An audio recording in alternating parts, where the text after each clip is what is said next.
Okay, let's just dive right into this explainer. Today, we're going to explore exactly why you might be feeling completely stuck right now. We'll be looking into the actual architecture of momentum, how to finally process those heavy emotional roadblocks, and, most importantly, how to hit play again on your own life. You might be spending your days just waiting for this magical version of yourself that feels fully prepared to step onto the stage of your own life. You probably wake up every single morning thinking, okay, once I feel a little bit better, once I'm less stressed, once I have it all figured out, well, then I'll start really living. But day after day goes by, and that elusive ready feeling, yeah, it just never seems to actually arrive. Honestly, it can feel literally exactly like being stuck in an RPG video game tutorial. You're just standing there on the sidelines, right? You're watching everyone else around you level up, advance their careers, and build these amazing relationships, while you are just desperately trying to learn the absolute basic controls to get through the day. And the wild thing is, from the outside looking in, it probably looks like you're doing totally fine. You show up, you check the boxes, you get things done. But on the inside, You probably feel numb, entirely exhausted, or just quietly overwhelmed in ways you don't even really have the words to describe yet. So, the absolute most crucial point I want you to take away from this is if you are hiding behind a holding it together facade, there is no way that means you are broken. It simply means you're human. You are not malfunctioning. You are actually having a perfectly natural response to the unseen massive weight you're carrying around. So, let's jump into section 1, why you feel paused and what we call the survival mode trap. Picture your hypervigilant brain as a laptop. You know when you have like 50 tabs open in the background and you don't even know where that annoying music is coming from? The fan is whirring super loud, the battery is draining rapidly, and the whole system just starts to lag. Well, your brain does the exact same thing.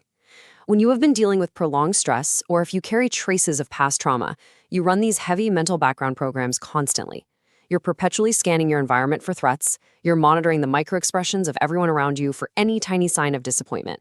And let me tell you, this hypervigilance takes a staggering amount of invisible cognitive energy. and because you are dealing with this unseen, massive mental drain all day long, you end up completely exhausted without even physically doing much. Your brain literally never feels safe enough to power down those background apps and switch gears into a state of actual, vibrant living. It's just this grueling internal marathon that absolutely no one else sees. Which brings us to section 2, the cost of being fine or the trap of overadapting. Somewhere along the line, a lot of us learn to completely conflate being easy to love with just being easy to need. And in doing that, you might have actually erased vital parts of your own identity just to become whoever your environment demands in that exact moment. You've positioned yourself as the calm one, right? The endlessly caring one, the one who absorbs all the stress and never, ever starts a conflict. You've essentially equated being easy to love with simply making yourself endlessly easy to need.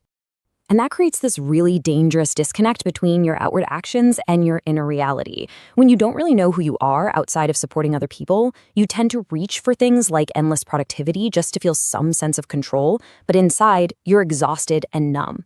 You lean hard into perfectionism, but the reality is you don't actually feel alive.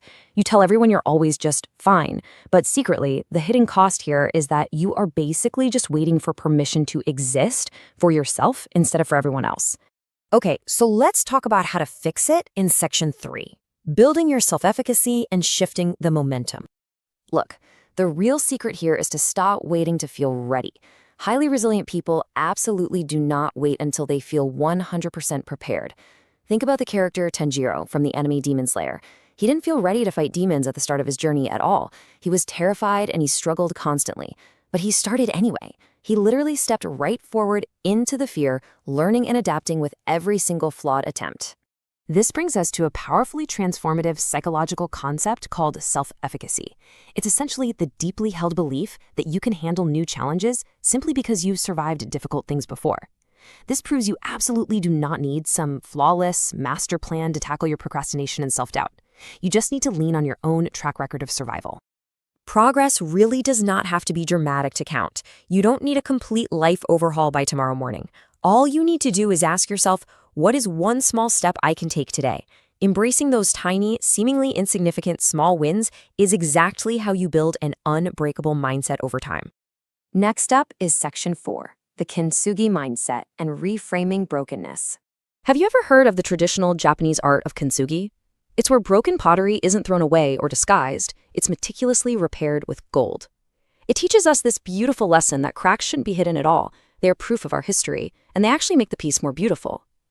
Our broken parts, our flaws, and those really off days aren't things to be ashamed of.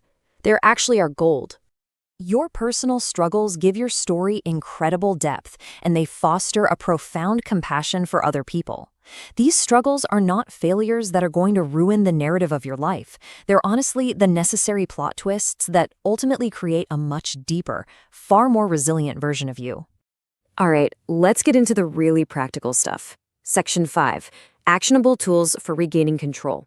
When that massive wave of overwhelm hits, try this 3-step methodology that therapists call name it to tame it. First, simply notice the overwhelm without judging yourself for it. Seriously, just acknowledge it.